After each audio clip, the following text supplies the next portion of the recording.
ഈ വിഷയത്തിൽ ഞാൻ 100% സർക്കാരിനെ കുറ്റം പറയില്ല. എൻ്റെ ഒരു അഭിപ്രായം പറയാം. അപ്പോൾ 7000-ന് പകരം കൂടുതൽ കൊടുത്തൂടെന്ന് ചോദിക്കുമ്പോൾ അത് കൊടുക്കാനുള്ള സാമ്പത്തിക ശേഷി നിങ്ങളുടെ സംസ്ഥാനത്തിനുണ്ടോ, അതിനുള്ള ധനകാര്യ വകുപ്പിൽ നിന്ന് അതിൻ്റെ ഇതുണ്ടോ എന്ന് കൂടെ നോക്കണം. 100 കോടി വണ്ടി വാങ്ങാൻ അനുവദിക്കുന്നു. അതുകൂടാതെ മുഖ്യമന്ത്രിയുടെ ഇപ്പോൾ രണ്ടാം പിണറായി സർക്കാരിൻ്റെ 4ാം വാർഷികം ആഘോഷിക്കാൻ വേണ്ടി പോവുകയാണ്. നിങ്ങൾ തെരഞ്ഞെടുത്ത് അവർ ചാടിക്കയറി ഇരുന്നല്ലോ, നിങ്ങൾ തെരഞ്ഞെടുത്തൊരു സർക്കാരാണല്ലോ. അല്ല, അപ്പോൾ നിങ്ങൾ തിരഞ്ഞെടുത്ത ഒരു സർക്കാരിന് അവർക്ക് ശരിയെന്ന് തോന്നുന്ന ഏത് കാര്യത്തിനും അവർക്ക് പൈസ മുടക്കാം. അത് അതിൻ്റെ കാര്യം അവരാണ് പറയുന്നത്. ഒരു മാനുഷിക തലത്തിൽ നോക്കുകയാണെങ്കിൽ 7000 എന്നുള്ളതൊന്നും മെച്ചപ്പെടുത്തി കൊടുക്കാം. മാനുഷിക തലം.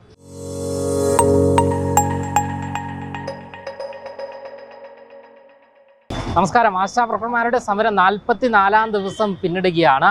6ാം ദിവസം ഇവരുടെ നിരാഹാര സമരവും പിന്നിട്ടുകൊണ്ടിരിക്കുന്നു. എന്തായാലും ഈ ഒരു നിമിഷം വരെ നമ്മുടെ സർക്കാർ ഈ ഒരു വിഷയത്തോട് കണ്ണു തുറക്കുകയോ ഈ ഒരു വിഷയത്തിൽ പരിഹാരം കാണുവാനോ തയ്യാറായിട്ടില്ല. എന്തായാലും ഈ ഒരു സമരവേദിയിലേക്ക് സന്തോഷ് പണ്ഡിറ്റ് എത്തിയിരിക്കുകയാണ്. ഈ ഒരു വിഷയം നമ്മുടെ സർക്കാർ ഇതുവരെയും അനുകൂലപൂർണ്ണമായോ അല്ലെങ്കിൽ ഒരു ചർച്ച നടത്തി പരിഹരിക്കാനോ തയ്യാറായിട്ടില്ല. സർ, ഞാൻ പറയുന്നു, ഈ വിഷയത്തിൽ ഞാൻ 100% സർക്കാരിനെ കുറ്റം പറയില്ല. എൻ്റെ ഒരു അഭിപ്രായം പറയുന്നത്.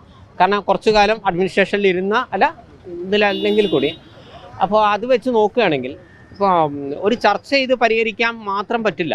കാരണം നിങ്ങളിപ്പോൾ 7000 കൊടുക്കുന്ന ആളുകൾക്ക് നാളെ മുതൽ 10,000 കൊടുക്കാമെന്ന് പറയുമ്പോൾ മുഖ്യമന്ത്രിയോ മന്ത്രിമാരോ പറഞ്ഞിട്ട് കാര്യമില്ല. അതിനുള്ള പൈസ നമ്മളിലുണ്ടോ അതും വേണമല്ലോ. നിങ്ങളിപ്പോൾ ഒരു ഹോട്ടലിൽ ബീഫുണ്ടോ പൊറോട്ടയുണ്ടോ ചോറുണ്ടോ എന്നല്ല, അവിടെ കൊടുക്കാനുള്ള പൈസ ഉണ്ടോ എന്ന് കൂടെ ചോദ്യം ഉണ്ടല്ലോ. അപ്പോൾ 7000-ന് പകരം കൂടുതൽ കൊടുത്തൂടെന്ന് ചോദിക്കുമ്പോൾ അത് കൊടുക്കാനുള്ള സാമ്പത്തിക ശേഷി നിങ്ങളുടെ സംസ്ഥാനത്തിനുണ്ടോ, അതിനുള്ള ധനകാര്യ വകുപ്പിൽ നിന്ന് അതിൻ്റെ ഇതുണ്ടോ എന്ന് കൂടെ നോക്കണം. ഇപ്പോൾ തന്നെ നമുക്ക് നോക്കി അതിൻ്റെ എക്സാമ്പിളാണ് ഞാൻ പറയുന്നത്.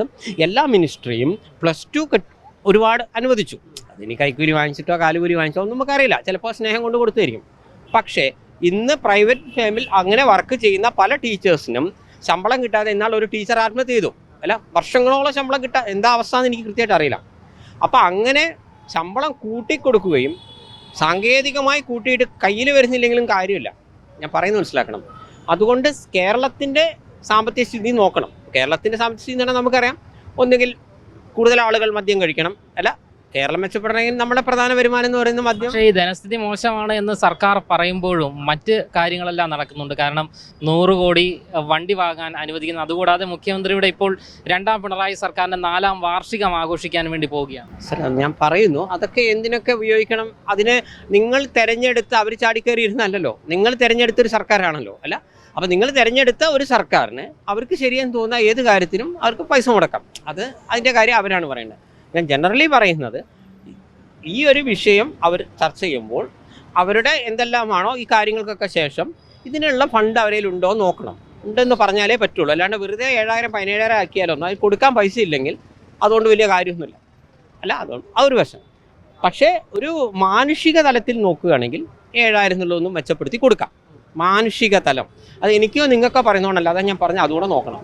പിന്നെ മാനുഷിക തലത്തിൽ രണ്ടാമത്തെ കാര്യം, 62ാം വയസ്സിൽ ഇവരെ പെൻഷൻ ആകുമ്പോൾ ഇവർക്കൊന്നും കിട്ടുന്നില്ല എന്നാണ് ഇവർ പറയുന്നത്. എങ്കിൽ അത് മാനുഷിക തലത്തിൽ ഇത്രയും കാലം ജോലി ചെയ്ത് വരുന്ന വ്യക്തികൾക്ക് അത് 7000 രൂപ 3 മാസത്തിൽ ഒരിക്കലൊക്കെ ശമ്പളം കിട്ടുന്ന ആളുകൾക്ക് എന്തെങ്കിലും ഒരു പൈസ കൊടുക്കുന്നതിനെക്കുറിച്ച് സർക്കാരിന് അനുഭാവപൂർവ്വം ചിന്തിക്കാം. ഇവരോട് ചർച്ച ചെയ്യണം എന്നല്ല ഞാൻ പറയുന്നത്. ചർച്ച തീർച്ചയായിട്ടും ചെയ്യണം. സർക്കാർ അവരുടെ ഉള്ളിൽ ചിന്തിക്കേണ്ട വിഷയമാണത്. അതിനുശേഷം ഇവരോട് ഇവർക്ക് എന്ത് കൂട്ടി കിട്ടിയാൽ അത് ഓക്കെ ആണല്ലോ. ഞാൻ പറഞ്ഞ് ഇനി ചർച്ചയൊന്നും ചെയ്തില്ലെങ്കിൽ തിരക്കിടില്ല. ഈ വിഷയം അവർക്ക് ഒന്നുകൂടെ മെച്ചപ്പെടുത്തേണ്ടതല്ലേ. ഒരു അനുഭാവപൂർവമായ ഒരു നിലപാടല്ലേ ഈ സമരത്തിനോട് നമ്മുടെ സർക്കാർ സ്വീകരിച്ചു വരുന്നത്?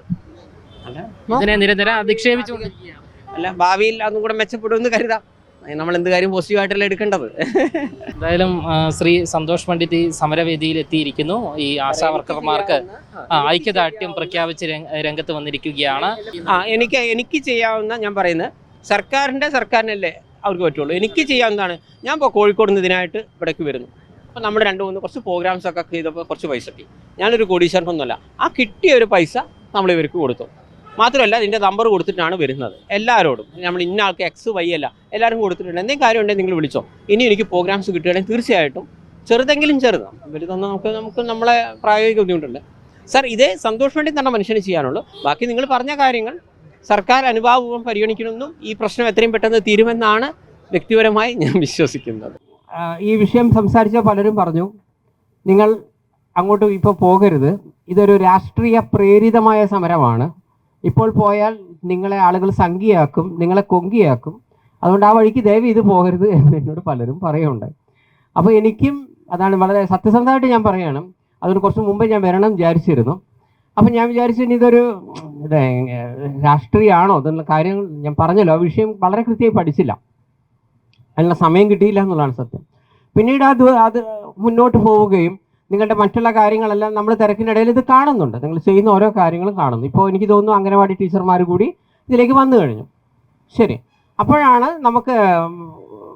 ഞാൻ ചിന്തിച്ചത്, ഇതിപ്പോൾ ഒരു രാഷ്ട്രീയ പ്രേരിതം എന്ന് പറയാൻ പറ്റുമോ? ഇപ്പോൾ കേരളത്തിലെ മുഴുവൻ ആശാ വർക്കർമാരും ഒരു പ്രത്യേക രാഷ്ട്രീയത്തിലോ അല്ലേ, എല്ലാവരും അങ്ങനെ ആവണമെന്നില്ലല്ലോ, അങ്ങനെ വരില്ലല്ലോ. മാത്രമല്ല പിന്നീട് ഞാൻ ആലോചിച്ചു, ഇതൊരു ഉപജീവനത്തിന് വേണ്ടി അല്ലേ, ഒരു ബേസിക്സിന് വേണ്ടിയിട്ടുള്ള ഒരു സമരമാണ്.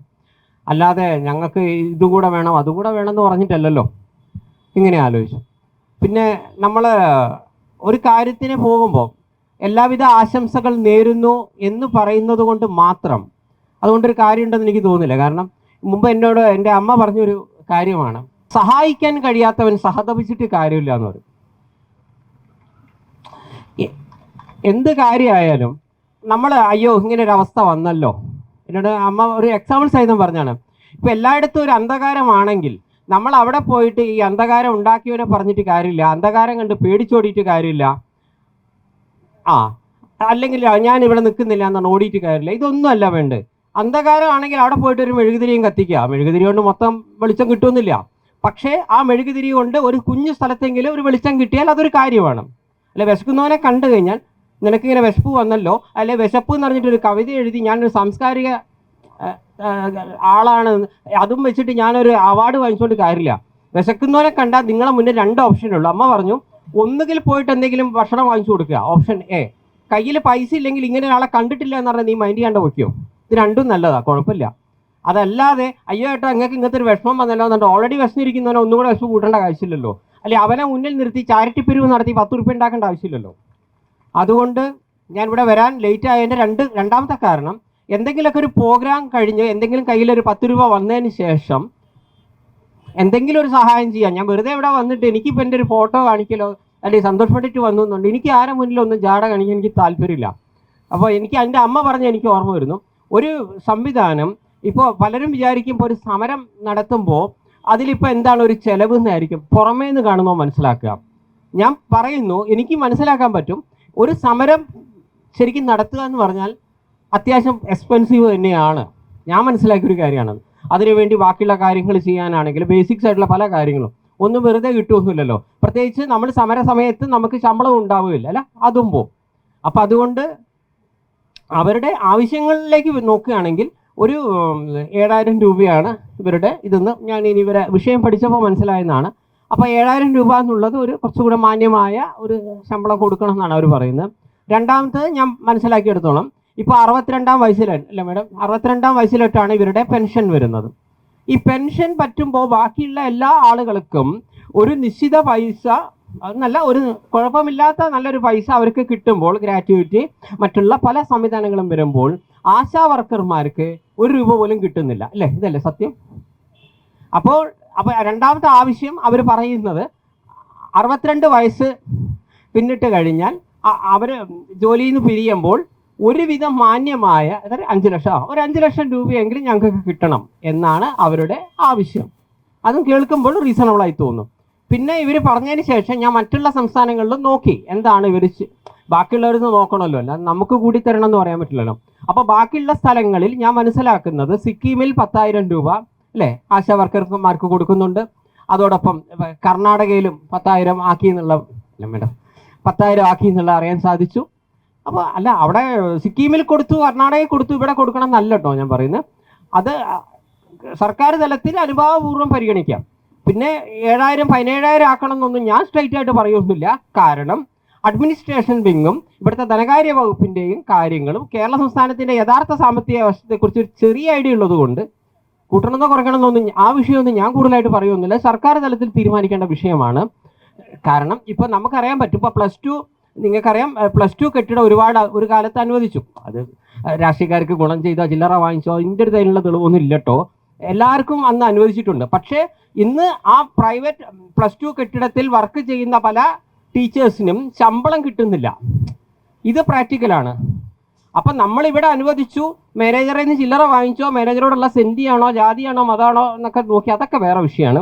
അതിനുശേഷം ശമ്പളം കൊടുക്കുന്നില്ലെങ്കിൽ അപ്പോൾ നമ്മൾ ഒരു കാര്യത്തിന് ശമ്പളം കൂട്ടിക്കൊടുക്കുമ്പോൾ ധനകാര്യ വകുപ്പിനോട് നമ്മൾ അനുവാദം ചോദിച്ചിട്ടും ഇവിടെ കേരള സംസ്ഥാനത്തിന് അതിനുള്ള പൈസ ഉണ്ടോ എന്ന് നോക്കണം. അല്ലാണ്ട് നമ്മൾ സെൻറ്റ് തോന്നി ഒരാൾ സമരം ചെയ്യല്ലേ കൂട്ടിക്കൊടുക്കുക എന്ന് പറഞ്ഞാൽ നടക്കില്ല. മറിച്ച് 7000 എന്നത് വളരെ കുഞ്ഞു പൈസയാണെന്നും അല്ല അത്രയെങ്കിലും അതൊന്ന് മാന്യമായി അറ്റ്ലീസ്റ്റ് ഒരു 10,000 ആക്കണം എന്ന് പുറമേ നിന്നുകൊണ്ട് നമുക്ക് പറയാം. അതിന് ധനകാര്യ വകുപ്പിൽ നിന്നും അവർക്കത് കിട്ടി, സർക്കാർ അതിൻ്റെ അനുഭാവം പരിഗണിക്കുന്നു ഞാൻ വിചാരിക്കുന്നു. അതോടൊപ്പം ഇവർക്ക് ഈ 7000 രൂപ പോലും മര്യാദയ്ക്ക് പലപ്പോഴും കിട്ടുന്നില്ല. ഞാൻ ഇതിന് ശേഷം ഈ ദിവസങ്ങളിൽ പല ആളുകളുമായിട്ട് സംസാരിച്ചപ്പോൾ എന്നോട് പറയുന്നത് ഇവർ പലതരത്തിലുള്ള മീറ്റിങ്ങിനെ വിളിച്ചു, ഇവർ പോകുന്നില്ല എങ്കിൽ ഇവർക്ക് 700 രൂപ ഏറ്റവും കട്ട് ചെയ്യുന്നു അല്ലേ. യെസ്. അപ്പോൾ ഇങ്ങനെയുള്ള ഒന്നോ രണ്ടോ മീറ്റിങ്ങിന് അവർ പങ്കെടുത്തിട്ടില്ലെങ്കിലുള്ളത്. പിന്നെ എനിക്ക് നേരിട്ടറിയാവുന്ന കാര്യമാണ്, എൻ്റെ നേരിട്ടുള്ള എക്സ്പീരിയൻസിൽ ഞാൻ പറയുന്നു, കൊറോണ പീരീഡിൽ ആ സമയങ്ങളിൽ ഈ പാവപ്പെട്ട ആശാ വർക്കർമാർ അംഗനവാടി ടീച്ചർമാരുടെ കഷ്ടപ്പാടെന്ന് പറഞ്ഞാൽ ആ 7000-നോ 17,000-നോ നിങ്ങൾക്ക് വിലമതിക്കാൻ പറ്റൂല. അതെനിക്ക് നേരിട്ടറിയാവുന്ന കാര്യമാണ്. അതിന് ഇവർക്ക് എന്തെങ്കിലും എക്സ്ട്രാ കൊടുത്തിരുന്നോ? കൊടുത്തിട്ടില്ല. അത് നിങ്ങൾ ചെയ്യണം അങ്ങനെ ചെയ്യണം എന്ന് പറഞ്ഞിട്ട് ഇങ്ങനെ കാര്യം വന്നാൽ അത് അംഗനവാടിയിലെ പല ആളുകളെ കൊണ്ട് ചെയ്യിപ്പിക്കുകയും അതേസമയം നമ്മുടെ ശമ്പളത്തിൻ്റെ കാര്യം വരുമ്പോൾ മാത്രം ഇങ്ങനെയൊരു ഇരട്ടത്താപ്പ് നയം ഉണ്ടാക്കുന്നുണ്ട്. തീർച്ചയായിട്ടും നിങ്ങൾ അർഹതപ്പെട്ടത് അനുഭാവപൂർവ്വം ധനകാര്യ വകുപ്പിൽ നിന്നും അവരുടെ സാമ്പത്തിക സ്ഥിതി മനസ്സിലാക്കി ഒന്ന് മെച്ചപ്പെടുത്തി കൊടുക്കണം. ഏറ്റവും ചുരുങ്ങിയ പക്ഷേ ഒരു 10 രൂപയെങ്കിലും ആക്കി കൊടുക്കണം എന്നാണ് എൻ്റെ മനസ്സ് പറയുന്നത്. ബാക്കി സർക്കാരാണ് ചെയ്യേണ്ടത്. അതെൻ്റെ കൺട്രോളിൽ വരുന്ന കാര്യമില്ല. സന്തോഷ് പണ്ഡിറ്റിൻ്റെ കൺട്രോളിൽ വരുന്ന കാര്യം ഇതാണ്. നിങ്ങൾക്ക് ഇങ്ങനെ സമരസഹായ ഫണ്ടോ അങ്ങനെ എന്തെങ്കിലും ഉണ്ടോ? ഉണ്ട് എങ്കിൽ മാഡം എല്ലാവരും നമ്മളെന്തെങ്കിലും തന്നാൽ സ്വീകരിക്കുമല്ലോ അല്ലേ. അപ്പോൾ എനിക്ക് കൂടുതലായിട്ട് എന്തെങ്കിലും ചെയ്യണമെന്നുണ്ട്. പക്ഷേ നമ്മുടെ പ്രായോഗിക ബുദ്ധിമുട്ടുണ്ട്. കാരണം വെച്ചാൽ നമുക്ക് വർഷത്തിലൊരു സിനിമയേ ഉള്ളൂ. പിന്നെ ഇങ്ങനെ എന്തെങ്കിലുമൊക്കെ ഈ ഉദ്ഘാടനങ്ങളോ അങ്ങനെ എന്തെങ്കിലുമൊക്കെ പോകുമ്പോൾ നമുക്ക് കിട്ടുന്ന ഫണ്ടാണ് കിട്ടുക. അപ്പോൾ ഞാൻ ഇങ്ങോട്ട് വരാനും വൈകാനുള്ള കാരണം നമുക്കിപ്പോൾ അമ്പലമായാലും മറ്റുള്ള ഷോപ്പിൻ്റെ ഒക്കെ ഇനോഗ്രേഷനൊക്കെ വരുമ്പോൾ കിട്ടുന്ന ചെറിയ പൈസയാണ്. അപ്പോൾ 2-3 പ്രോഗ്രാംസ് കഴിഞ്ഞ് എൻ്റെ കയ്യിൽ കുറച്ച് ക്യാഷ് ഉണ്ട്, ചെറിയൊരു പൈസയാണ്. ഞാനൊരു 50,000 രൂപ ഇപ്പം തരാം.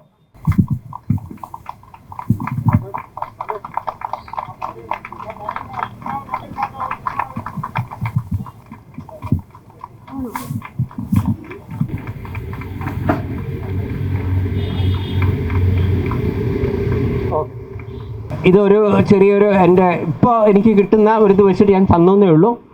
തീർച്ചയായിട്ടും ഒരു കാര്യം തന്ന് അങ്ങ് പോവുക പിന്നെ അതും മറന്നു എന്നുള്ള പരിപാടിയൊന്നുമില്ല. ഇനിയും എന്തെങ്കിലും അത്യാവശ്യം നിങ്ങൾക്കുണ്ടാവാം. തീർച്ചയായിട്ടും ഇപ്പോൾ എൻ്റെ കയ്യിലുള്ള വെച്ചിട്ട് ഞാൻ തന്നതാണ്. ഇനിയും എന്തെങ്കിലും ഉണ്ടെങ്കിൽ എൻ്റെ നമ്പർ നോട്ട് ചെയ്തോളൂ. ആ നമ്പറിലേക്ക് അറിയിച്ചാൽ മതി. കയ്യിൽ പൈസ ഉണ്ടെങ്കിൽ തീർച്ചയായിട്ടും ചെയ്തു തരാം. ഇത് ഒരുപാട് കോൾ വരുന്നതാണ്. അതുകൊണ്ട് ഈ നമ്പർ നോട്ട് ചെയ്ത ആശാ വർക്കർമാരോട് എനിക്ക് പറയാനുള്ളത് അതിൻ്റെ മെസ്സഞ്ചർ അതിൻ്റെ വാട്സപ്പിലേക്ക് നിങ്ങളൊരു ഇത് വിട്ടാൽ മതി. അത് വെച്ചിട്ട് ഞാൻ ചെയ്തു തരാം. സാമ്പത്തികം എന്ന് മാത്രമല്ല കേട്ടോ, വേറെ എന്തെങ്കിലും അല്ല നമ്മളാലാവും. നമുക്കിപ്പോൾ ഒരുപാട് ബന്ധങ്ങളോ ഒന്നുമില്ല. എന്നാലും നമ്മുടെ കഴിവിനനുസരിച്ച് എന്തെങ്കിലും ചെയ്യാൻ പറ്റുന്നതാണെങ്കിൽ ഞാൻ ചെയ്തിട്ടുണ്ട്. ഞാനുണ്ട് കൂടെ. എല്ലാവരും കരുതുന്നത് പോലെ തന്നെ ഈ ഒരു വിഷയം നമ്മുടെ സർക്കാർ ചർച്ചയിലൂടെ പരിഹരിക്കുമെന്നുള്ള പ്രതീക്ഷ തന്നെയാണ് നിലനിൽക്കുന്നത്. ശ്രീ സന്തോഷ് പണ്ഡിറ്റ് സമരവേദിയിൽ എത്തിയിരിക്കുന്നു.